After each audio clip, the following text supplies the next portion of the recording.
Hey there, Dr. Christianson here. You ever have a hard time just sticking with the diet because of hunger and cravings being out of control? Would you believe salt could be the culprit behind that? Yeah, hungry or salty, they may be a pretty big overlap between the two of those. So, big picture about salt. We've heard a lot of controversies back and forth as to whether salt raises blood pressure, hurts heart disease, is relevant to our health, and the consensus of data is that it really does. So one analysis argued that if we could take the overall intake of salt in the country and go down by just 1 teaspoon per person per day, we could save over 90,000 lives per year. So this is just so huge. You know, and it's also been shown that our preference for salt can be completely changed. If we're more stressed out, we want saltier things. And the other big shift is that our taste buds adapt to saltier foods. So it's totally a vicious cycle because we like things that are a little bit salty, but what we're used to doesn't taste salty even if it is. Now the nice thing though is that the taste buds can be reset in just a couple of days. You know, you can actually just go on a lower salt diet, and the first day foods do taste rather bland, but honestly for me, I rarely more than 2 days does it take to really see that change, to where afterwards you're fine, and the foods that have even the amounts of salt you used to have seem like way too much. So what else do we know about salt? Well, it's been shown to really lead to weight gain. And of course, in the short term, there can be fluid retention that some get, and they can store a few pounds from like a really salty meal just from holding on to the fluid. But even apart from that, it's been shown that salt can radically increase appetite. One of the bigger studies on that was done in astronauts. And what they were doing, they had a group of astronauts. They were not in space when this was done. But they wanted to do was see how salt would affect fluid balance and also thirst and water requirements. And then what they did was they gave them diets that were the same calories, the same food, but radically different levels of salt. And they were really monitoring their fluid intake, their urination, their overall thirst. They wanted to see if there were some diets that were too salty that would worsen fluid retention, because that's a problem in space. When we don't have gravity, our body doesn't distribute fluids the way that it does here where we belong on Earth. And the bizarre thing in this study was, not only did they see no big effects on fluid changes that were meaningful, but they saw results they weren't expecting. So all the astronauts were on the same diet, the same caloric load, but the further they got on the saltier diet, the hungrier they were. And in fact, the researchers had to tell them on the highest salt diets, no, you're getting enough food. You know, you're getting adequate amounts of food, the same amounts you normally eat. But yet they were still hungry and they kept on wanting more. So we've learned more about this and how salt can affect hunger and weight. And it turns out salt raises cortisol output. And we've learned so much about how cortisol causes all of your fuel to shift toward visceral fat.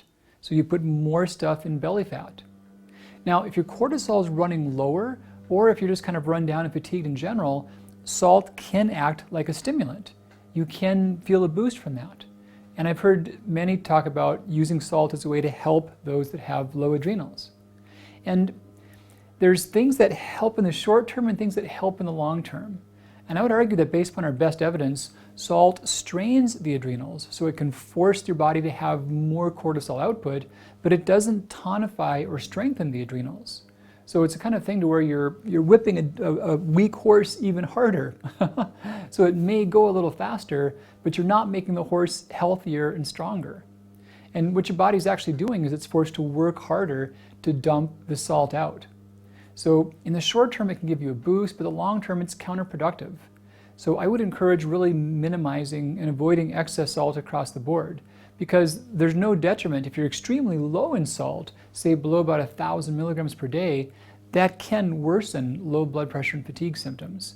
But if you've got a normal average steady salt intake, you may have those symptoms for real, and they may be legitimate symptoms, but not caused by the salt.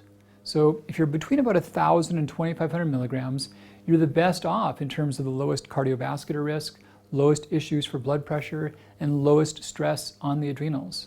So really the strategy is, let's think about ways to nourish and heal the adrenals, not ways to just boost them in the short term and force them to work harder.